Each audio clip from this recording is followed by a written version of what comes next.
കരുതിയിരിക്കുക കേരളമേ, കാലം വല്ലാത്തതാണ്. നമ്മുടെ സമൂഹം എങ്ങോട്ടാണ് പോയിക്കൊണ്ടിരിക്കുന്നത് എന്ന് ഈ 3-4 ദിവസങ്ങളിലെ വാർത്തകൾ കണ്ടാൽ നമുക്ക് മനസ്സിലാകും.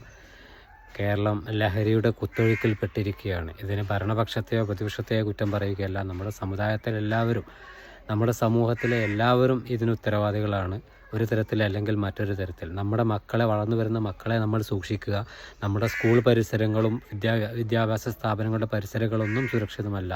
നമ്മളെപ്പോഴും നമ്മുടെ മക്കളെ സസൂക്ഷ്മം നിരീക്ഷിച്ചാൽ മാത്രമേ നാളെ നമുക്ക് നല്ലൊരു നഷ്ടം ഒഴിവാക്കാനാവൂ. സിഗരറ്റ് വലിക്കുന്നതും മദ്യക്കുപ്പി ഒറ്റയടിക്ക് വലിച്ചു കുടിക്കുന്നതും എല്ലാവരും മാസ് ഹീറോയിസമായി അനുകരിക്കുന്ന ഒരു സമൂഹത്തിലാണ് നമ്മൾ ജീവിച്ചുകൊണ്ടിരിക്കുന്നത്. സിനിമാക്കാരെ കുറ്റം പറഞ്ഞിട്ട് കാര്യമില്ല. കാലത്തിന് സിനിമ വിറ്റുപോകാൻ ആവശ്യമായ ചേരുവകൾ അതിൽ ചേർത്തു എന്ന് മാത്രം. ജനങ്ങളെ സ്വാധീനിക്കാൻ അവർക്ക് കച്ചവടമാണല്ലോ താല്പര്യം. സമൂഹ നന്മയൊന്നുമല്ല ഒരു സിനിമയും ലക്ഷ്യമിടുന്നത്. പക്ഷേ നമ്മൾ കണ്ടിരിക്കേണ്ട, നമ്മൾ മനസ്സിലാക്കേണ്ടത് ഇതെല്ലാം അഭിനയമാണ്. ഇതെല്ലാം ഒന്നിനെയും പ്രൊമോട്ട് ചെയ്യാനുള്ളൊരു സംഭവമൊന്നുമല്ല. പക്ഷേ നമ്മൾ ഇതിനെ യാഥാർത്ഥ്യമായിട്ട് ഒരിക്കലും അനുകരിക്കരുത്. പക്ഷേ നല്ല സ്വാധീനം ജനങ്ങളിൽ ഇതിൽ ഉണ്ടാക്കുന്നുണ്ട് എന്ന് മാത്രം.